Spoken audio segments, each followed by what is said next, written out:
मैं फ़ख्र करता हूँ कि मैं चाय बनाता था। जैसे कि यार दोस्त आते रहते हैं, भाई अपनी हाथ से चाय बना के दो, तो बना के देते रहते हैं। मैंने कैफ़े बना लिया अपना। कुछ लोगों ने ये भी कहा कि यार ये अपने नाम से सिर्फ अरशद खान कर दो, चाय वाला आपने बीच में क्यों जुड़ाया हुआ, इसको हटा दो। तो मैंने कहा नहीं, देखो ये मेरी पहचान है।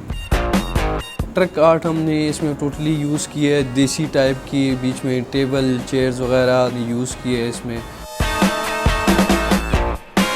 तकरीबन 15 से 20 डिशेज़ हैं यहाँ पे चाय के अलावा। सबसे ज़्यादा ज़रूरी मेरे लिए ये चीज़ है, क्योंकि ये मेरे नाम के साथ एक जुड़ा हुआ है ये नाम भी, तो ज़्यादा टाइम मैं इसको दे रहा हूँ अभी फ़िलहाल।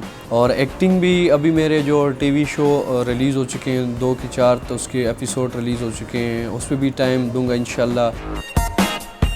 अक्सर हमारे माशरे में लोग कहते हैं कि भाई पढ़ाई करो। मैंने पढ़ाई नहीं की है, लेकिन अल्लाह ताला ने मुझे इस मुकाम पे पहुंचा दिया। हाँ, मुझे अफसोस है कि मैंने पढ़ाई नहीं किया है। मैं अभी एक ऐसा इदारा भी बनाना चाह रहा हूँ जिनके माँ बाप उसके ख़र्चे अफोर्ड नहीं कर सकते हैं पढ़ाई के, उसमें वो पढ़े भी लिखे भी और साथ में एक हुनर भी सीखें कि भाई हमने बड़े को क्या करना है साथ में।